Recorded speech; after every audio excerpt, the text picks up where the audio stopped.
네, 짧은 휴식 시간을 마치고 두 번째 세션 시작하도록 하겠습니다. 저희가 이제 두 번째 섹션을 시작하기 위해 사전 질문을 받았었는데요. 많은 질문들이 쏟아졌습니다. 다 다루면 좋겠지만 시간상 이 중 몇 가지만 오늘 발표자 분들께 여쭙는 방식으로 진행하도록 하겠습니다. 일단 사전 질문 이전에 좀 더 일반적인 질문을 발표자들께 좀 드리고 싶습니다. 이 질문은 그 사전 질문하고 그 현장 질문하고도 좀 연동이 되어 있었기 때문에 드리도록 하겠습니다. 이 세 분 모두에게 드리도록 하겠습니다. 오늘 발표와 관련해서요, 그 세 분 모두의 발표에서 그 이 디지털 기술과 데이터 정보에 관련된 이야기들이 그 공통적으로 많이 나왔었습니다. 아무래도 그 코로나 이후 향후 원격 의료 그리고 의료 데이터 공유에 대한 많은 문제들 또는 뭐 시도들이 있을 것 같은데요. 현재는 많은 규제들이 있는 것으로 알고 있습니다. 각국의 이 원격 의료와 의료 데이터 공유에 관련된 규제 그리고 규제 완화와 관련된 기본적인 어떤 이야기들 또는 방향들에 대해서 오늘 발표자 분들께 한번 고견을 들어보고자 합니다. 상황은 어떠한지 또는 어떤 방향으로 나아갈지에 대해서 의견을 한번 들어보고자 합니다. 먼저 이종구 교수님께서 말씀해 주시기 바랍니다. 이제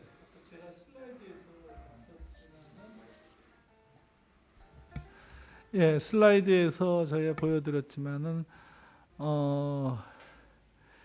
그러니까는 이제 우리 생활치료센터죠. 생활치료센터를 운영할 때 이미 이제 원격 의료 부분들이 이제 활용이 됐고요. 그 다음에 두 번째로는 이제 만성질환자들 관리에 전화로 이제 그 처방을 이제 내리는 이런 단계가 도입이 돼서 사실은 지금 이제 많이 쓰이고 있습니다. 따라서 향후에 이 코비드 19는 우리 생활에서 이런 원격 진료라든가 원격 의료를 확장할 수뿐이 없는 상황이라고 생각이 되고, 그것에 대한 규제 완화를 위해서 아마 국회, 정부, 그 다음에 의료 공급자 간의 협의가 진행되고 있는 것으로 알고 있습니다. 그래서 좀 더 국민들의 편의성과 한편으로는 의사들의 어떤 진료의 어떤 자율성 또 프라이버시 뭐 이런 부분들이 손상되지 않도록 균형을 가지고 규제 완화를 해나가는 것이 상당히 중요하리라고 봅니다. 네, 감사합니다. 네, 감사합니다. 이번엔 니나 몬라드 보엘 박사님께서 그 말씀해 주시기 바랍니다.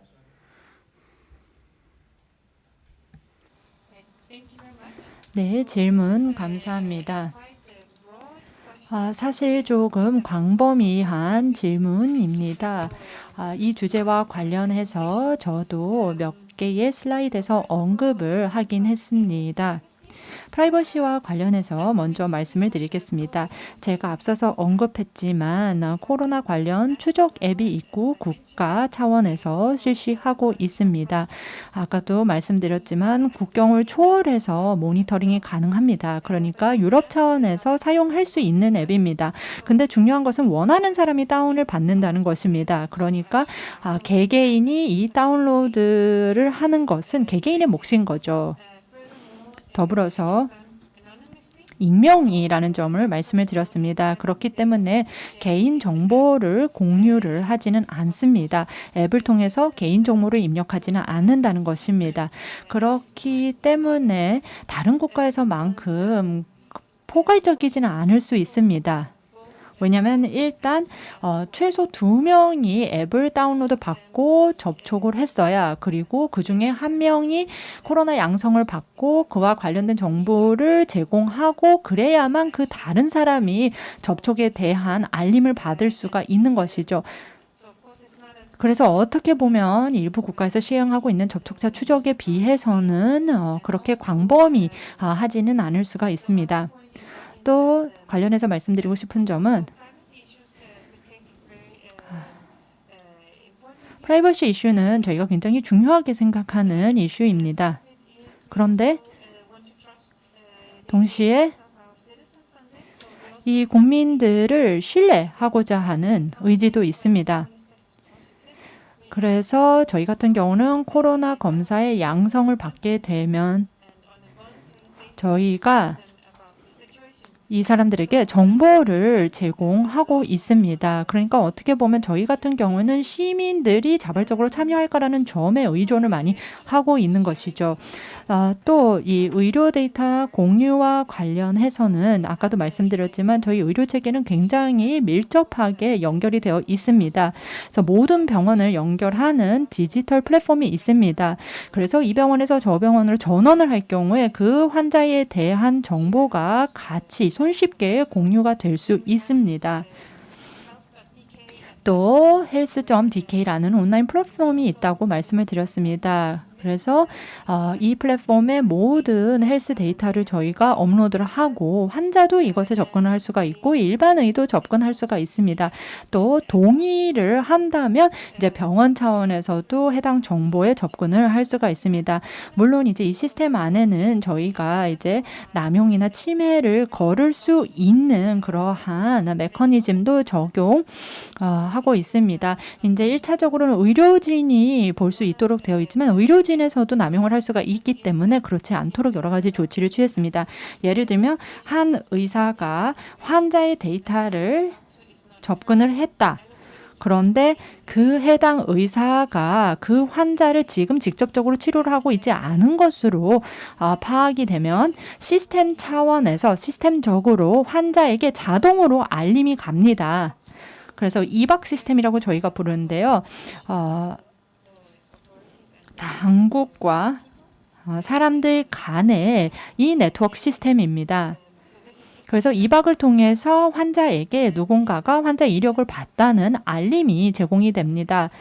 특정 의사가 환자 정보를 접근했는데 동의하느냐 수락하느냐 이런 알림이 갑니다. 그리고 만약에 그렇지 않은 경우에는 이제 불평을 민원을 접수하고 할 수 있고요. 물론 의사 입장에서는 특별한 이유 없이 환자의 이력을 찾아보거나 접근하는 것이 불법으로 금지되어 있습니다. 그런데 전반적으로는 의료 데이터가 덴마크에서는 상당히 자유롭게 원활하게 공유가 될 수 있는 환경입니다. 또 원격 의료와 관련해서는 사실 지금 덴마크에서도 굉장히 잠재성이 크다는 것을 깨달았습니다. 코로나로 인해서 사회에 취약계층이 많이 드러났습니다.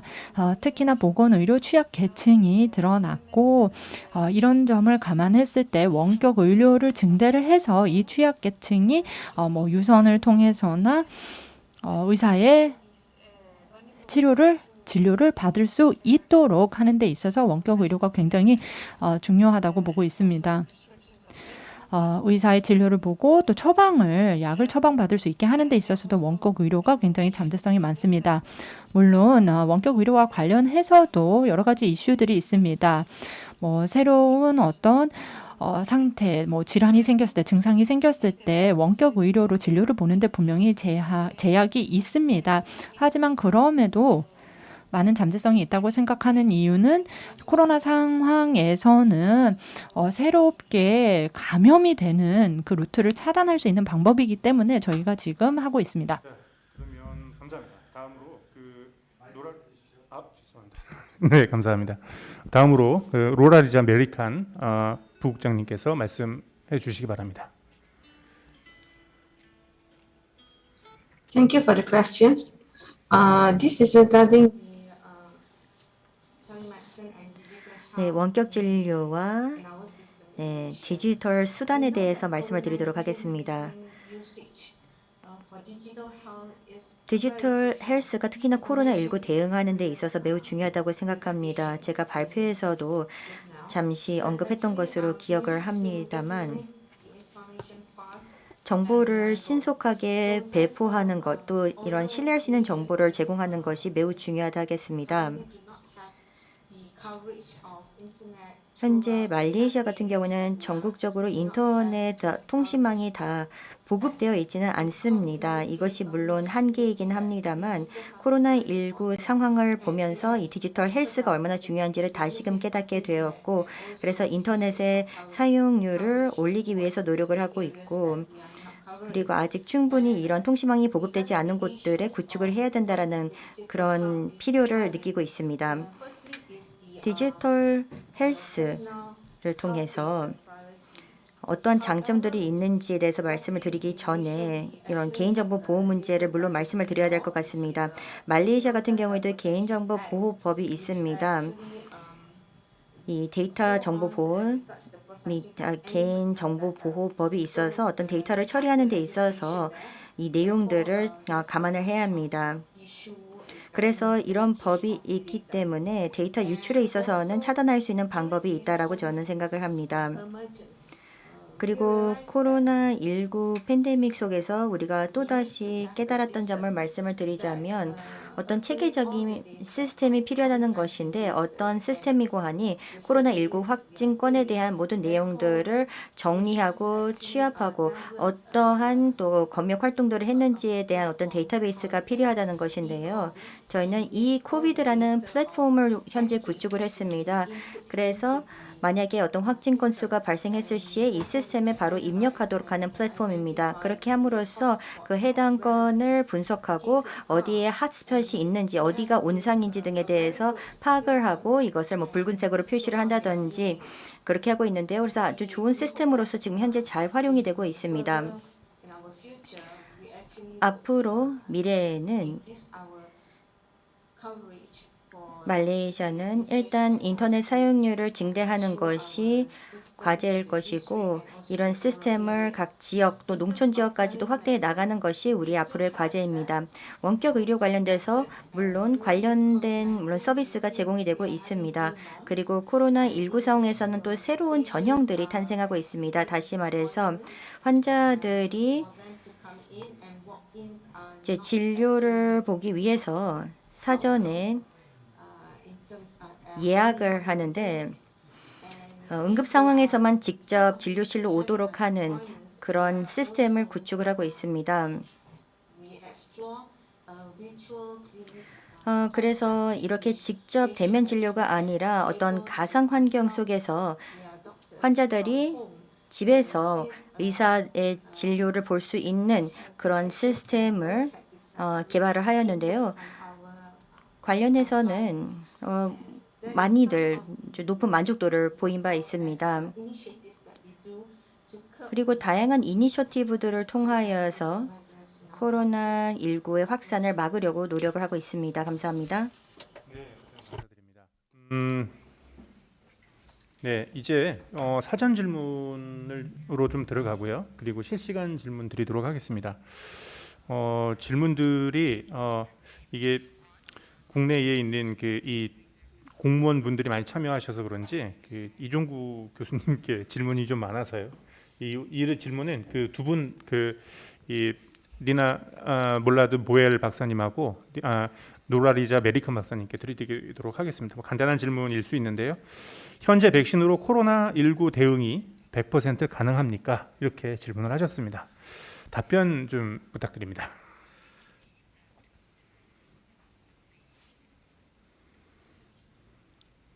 제가 답해야 돼요?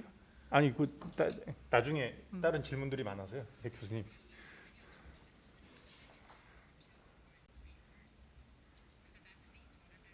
가까이 계신 니나 몰라드 보엘 박사님께서 말씀해 주시겠습니까?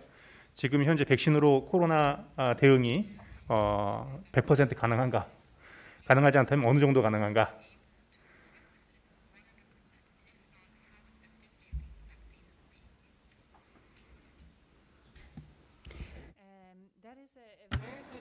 네, 굉장히 좋은 그리고 흥미로운 질문이 아닐 수 없습니다. 또 더불어서 답변하기가 너무나 어려운 질문입니다.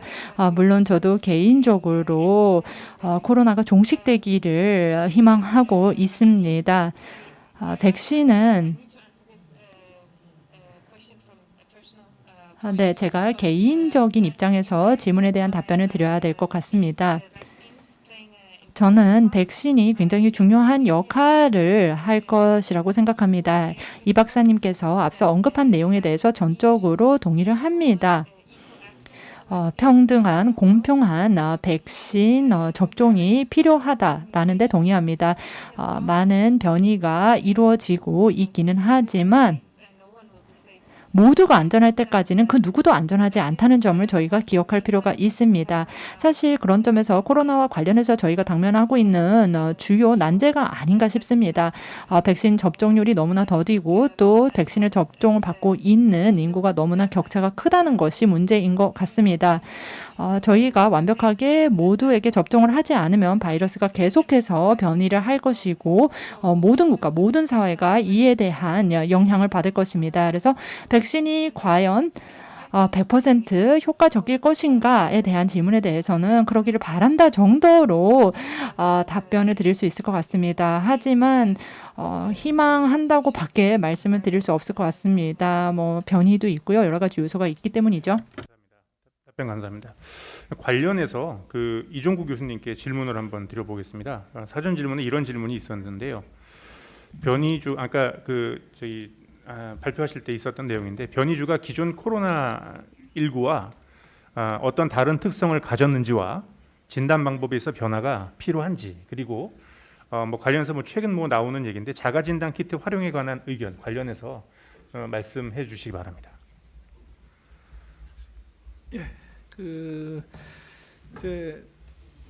자료의 근거는 이제 우리가 제일 많이 쓰는 WHO의 발표된 자료를 보시는 게 제일 좋은데요. 첫 번째 이제 잉글랜드에서 생긴 주는 대체로 이제 작년 8월 달서부터 사실 발생해서 지금 이제 많은 나라에서 적어도 130개 이상의 나라에서 유행을 하고 있습니다.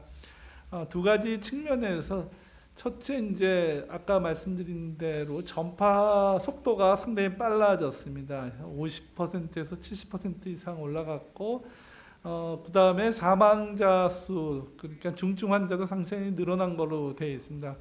세 번째 이 질환을 초기에는 감지를 못했습니다. 그 당시에 진단 키트가 이 변이를 이제 잘 잡아내지 못했죠. 지금은 이제 진단 키트를 보강해서 변이를 찾아내는데 지금 스타디를 과거에 이제 알았던 사람 또는 진단 키트 또는 이 사람들이 백신을 맞고 난 다음에 항체 생기는 이런 여러 가지 가지고 있는 데이터를 가지고 실험을 해봤더니 이런 결론들이 얻어진 것 같습니다.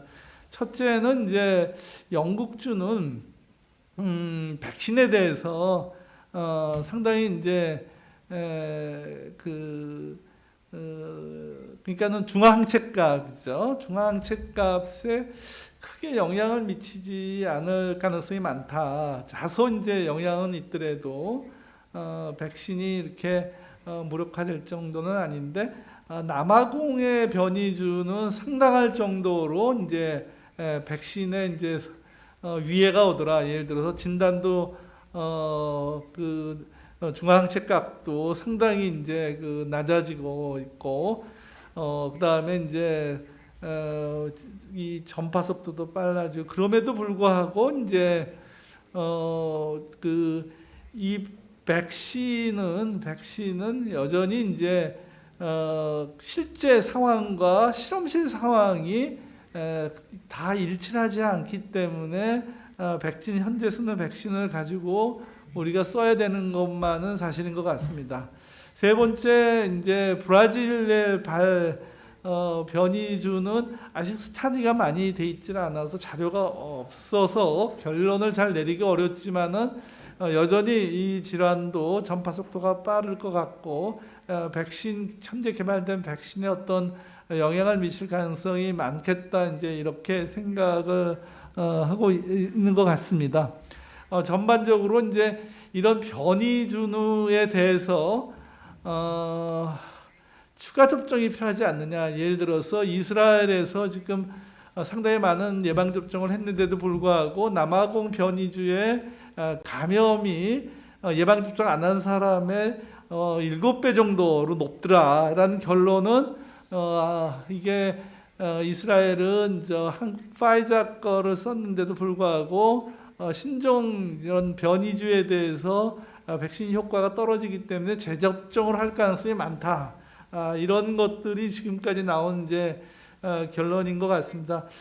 두 번째로 이제 자가 진단 키트에 대해서는 며칠 전에 이제 저희 대학의 동료이신 오명돈 교수가 이제 그 조사를 한 거에 의하면은 민감도하고 특이도를 검사를 했습니다. 그래서 근데 이제 특이도는 상당히 높은데 민감도가 상당히 많이 떨어져서 예를 들어 30% 내외더라. 그래서 일반적으로 쓰는 방법으로서는 그렇게 좋은 이제 방법이 아닌 것 같더라. 예를 들어서 환자를 잘 못 골라낸다는 거죠, 그렇죠?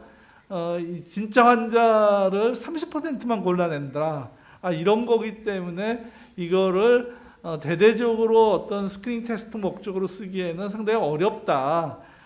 그런 결론이 이미 나와 있습니다. 그래서 이 진단 키트를 좀 더 개량을 더 하든가 이런 것들이 있어야지 이제 이것을 전면적으로 사용하지 현재로는 어떤 공중보건학 목적으로 스크린 테스트를 쓰기에는 너무나 단점이 많은 것 같더라라는 게 지금의 결론인 것 같습니다.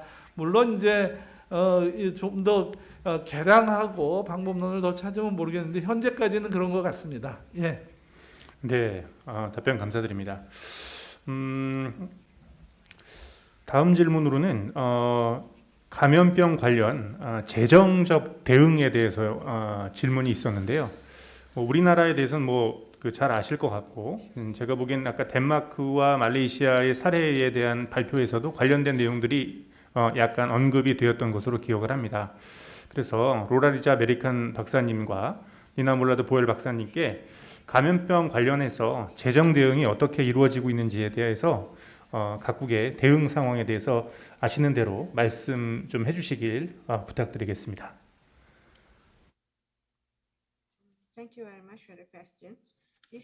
질문 감사합니다. 재무적인 지원 관련돼서 답변을 드리도록 하겠습니다. 코로나19가 처음 말레이시아에 창궐했을 당시에 그때만 하더라도 우리는 이 코로나19를 조속히 퇴치할 수 있을 것이다 라고 기대를 했습니다. 하지만 이것이 쉽지만은 않았다는 점을 아실 것입니다. 코로나19는 여전히 종식되지 않았고 꽤 오랫동안 종식되지 않을 것이고 이것이 영원히 이어져 나갈 수도 있다라는 그런 우려도 있습니다. 바이러스 자체는 오랫동안 공존할 수가 있을 것이다라는 그런 생각도 있는데요. 일단 이 재무적인 지원 같은 경우는 1차 대유행 당시만 하더라도 그렇게 큰 영향은 없었습니다. 내지는 큰 임팩트는 없었습니다만 2차 대유행 때는 더 많은 확진 건수가 발생함에 따라서 결국에는 이동 제한령까지 갈 수밖에 없었습니다. 그런데 이러한 상황에서는 당연히 경제에 큰 타격을 줄 수밖에 없습니다. 하지만 우리가 기존에 있는 예비금 등을 통하여서 잘 처리를 할 수가 있었고 또 생계적으로 어려움을 겪고 있는 자들에게는 또 재무적인 지원을 우리가 할 수가 있었습니다.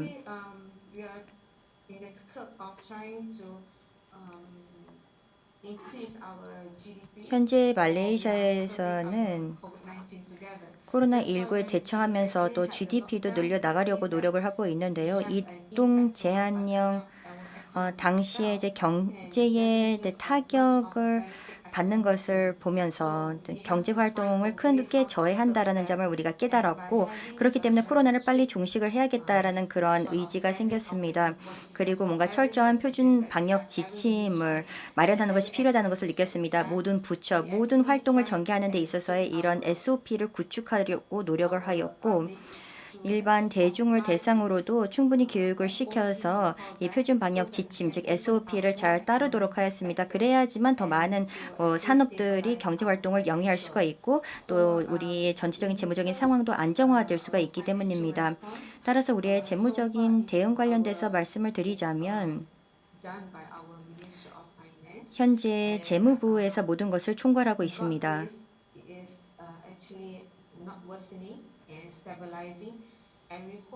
그래서 현재 여러 가지 어려움을 겪고 있지만 더 많은 이제 경제 활동을 다시금 재개한다면 앞으로 미래 상황도 나아지지 않을까 기대합니다. 감사합니다. 네, 이어서 리나 몰라도 보엘 박사님께서 말씀해 주시기 바랍니다. 네, 감사합니다. 제가 발표에서도 말씀을 드렸습니다만 의료 체계를 보게 되면 덴마크에서는 의료 시스템에 재정적인 지원을 제공을 했습니다. 특히나 이 광역 정부, 광역 단위의 행정 주체들의 재정적인 지원을 제공했습니다. 이 광역 정부가 코로나에 대응하는 데 있어서 매우 중추적인 역할을 하고 있기 때문이죠. 또 더불어서 병원에 자원을 배분을 하다 보니 중증 환자를 치료하기 위해서 자원을 배분하다 보니 일부 비응급 시술이나 수술을 지연한 경우가 있습니다. 그리고 앞으로 이렇게 지연된 이러한 시술과 수술을 진행하기 위해서는 더 재정적으로 더 많은 재원이 필요할 것입니다. 그리고 더불어서 덴마크 정부에서는 헬스 패키지라고 해서 몇 차례의 지원을 대기업, 또 소상공인, 또 중소기업에 제공한 바가 있습니다. 완전한 락다운 때 이 경제적 손실을 본 이러한 기업들을 저희가 보상을 해 주었습니다. 특히나 직원을 두고 있는 기업 같은 경우에도 저희가 지원을 해주고 있습니다. 또 실업수당과 같은 재정적인 지원도 제공을 하고 있습니다. 또 소득이 낮아진 경우, 임금이 낮아진 경우에도 저희가 보전을 조금은 해주고 있습니다.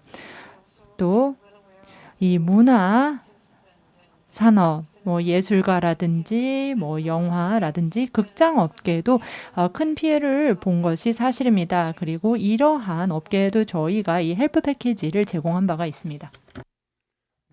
답변 감사합니다. 시간이 좀 많이 지나서 마지막 질문으로 좀 넘어가야 되겠습니다.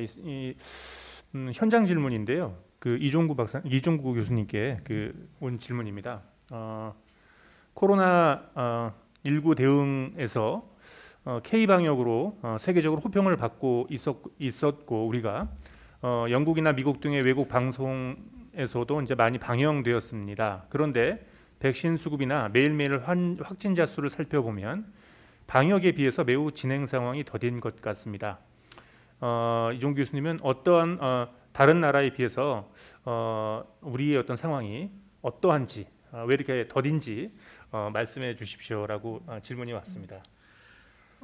좋은 질문이신 것 같습니다. 현장에 계신 분들이 참 이게 시간이 금방 결판 날 것 같이 이제 말씀을 하셔서 이 현장에 계신 분들은 이제 좀 그 말을 어떻게 이제 생각하시는지 모르겠지만 첫째 이 질환은 이번 이제 유행으로 끝날 게 아니고 계속 진행될 가능성이 많습니다. 예를 들어서 예방 접종을 한다 하더라도 아까 이제 변이주에 관련된 부분, 두 번째는 지금 백신 개발된 것은 중증 환자를 막는 겁니다. 예를 들어서 사망이나 폐렴을 막는 데 목적이지 이 환자가 무증상의 환자라든가 마일드 환자를 막는 데는 데이터가 별로 없어요. 아스트로제네카는 이제 란셋의 좀 기관 내용들 보면 50% 좀 넘는 거로 돼 있고 나머지들은 아직 스타디를 안 했기 때문에 데이터가 없어서 이게 이제 예방 접종을 해도 이제 중증 환자는 막지만은 이제 환자가 그 무증상의 환자라든가 그 경증 환자는 계속 생길 거라고 보는 사람들이 꽤 있습니다. 그래서 결국 무슨 얘기냐면은 우리가 집단 면역을 이루더라도 환자가 계속 발생할 가능성이 많아서 두 가지 측면에서 또 아까 그 변이종이 나타난 거고 그다음에 무증상의 환자 지속되는 그것 때문에 인플루엔자처럼 계속 예방 접종을 할 필요성이 많다 이런 의견들이 꽤 많은 것 같습니다. 따라서 당분간은 인플루엔자처럼 지속적으로 예방 접종을 해야지 좋아진다. 이제 그런 측면에서 보면은 이게 지금의 이제 뭐 우리가 컨택트 트레이싱, 아이솔레이션 또 이제 테스트 트리트먼트 이것만 가지고 초기에 많이 잡았지만 결국은 이제 예방 접종을 해야지 상당히 많은 부분이 이제 해결되더라 이런 겁니다. 최근에 우리 예방 접종 속도가 느리지만은 긍정적인 거는 65세 이상 또는 이런 여러 가지 질병을 같이 가지고 있는 계신 분들을 예방 접종하니까는 사망률이 많이 떨어졌어요. 물론 우리의 전략은 제한된 백신을 가지고 일단은 타겟을 위험그룹을 먼저 이제 하고 그 다음에 거기서부터 사망률이 떨어뜨려서 그 다음에 더 이제 백신을 구매하면서 우리가 원하는 이제 집단 면역까지 이제 가야 되는 상황인 것 같습니다. 그래서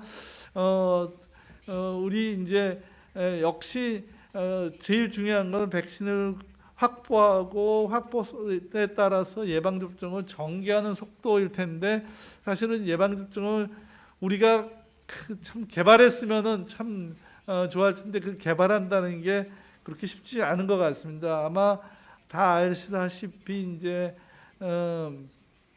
그 메신저 RNA 그 백신 개발은 우리나라가 그동안에 많은 이제 노력을 했지만은 결국은 특허 부분에 관련된 기술 이런 부분들을 우리가 습득을 못해서 우리도 사실 이제 빠른 시일 안에 개발을 못하고 있는데 우리가 좀 더 많은 그 투자를 하고 사이언스에 이제 많은 돈을 넣는다면은 충분히 그만한 백신을 조만간에 만들어내지 않을까 이렇게 생각합니다. 그리고 아까 말씀드린 대로 이게 계속해서 풍토병적으로 가기 때문에 결국은 우리가 백신을 가지고 있어야지 제대로 된 대처를 할 수 있다 생각을 합니다. 그래서 좀 더디지만은 아까 말씀드린 이런 전략 여러 가지 형태의 백신을 사오고 동시에 우리 거를 개발해서 장기전으로 가야 될 필요성이 있겠다는 생각입니다. 그래서 그럼에도 불구하고 제일 중요한 것은 뭐냐면은 결국 모든 나라들이 접종을 같이 하지 않으면 어느 나라도 안전하지 않습니다. 그래서 아까 우리 보엘 박사님도 결국은 여러 나라가 같이 가야 된다는 측면에서 이제 협력과 공조를 해야 된다는 부분을 말씀드리고요. 그다음에 그 예방 접종도 지속적으로 계속해서 몇 년간을 해야 될 가능성이 많다. 그러면서 지금 쓰는 사회적 거리두기, 마스크 이거는 정상으로 돌아가기가 쉽지 않을 정도로 계속될 수뿐이 없다라는 말씀을 드립니다. 아까 예방 접종을 하더라도 중증 환자를 막는데 경증 환자를 못 막으니까는 그 경증 환자를 막는 것은 결국은 이런 마스크를 하고 손 열심히 씻고 사회적 거리두기가 계속돼야지 이제 환자를 증가하는 걸 막을 수가 있다. 그래서 장기전으로 갈 가능성이 많기 때문에 예방 접종뿐만 아니고 지금 하는 방법이 여전히 중요하다. 그런 말씀을 드립니다. 예. 네, 답변 감사드립니다. 뭐 많은 질문들이 남아 있고 많은 관심들이 있습니다. 아마 우리가 많이 관심을 가질 수밖에 없는 주제이기 때문에 그러지 않을까 생각해 봅니다. 아쉽지만 이곳으로 오늘 국제 세미나를 마쳐야 할 것 같습니다. 중요한 주제이자 문제인 만큼 또 다른 자리에서 만나게 될 거라 한 번 더 생각해 봅니다. 늘 건강하시기를 바라며 오늘 발표자분들 및 지금까지 시청해 주신 시청자 여러분 그리고 좋은 자리를 마련해 주신 두 기관께 감사의 말씀 드립니다. 이것으로 오늘의 일정을 마치겠습니다. 감사합니다. 감사합니다.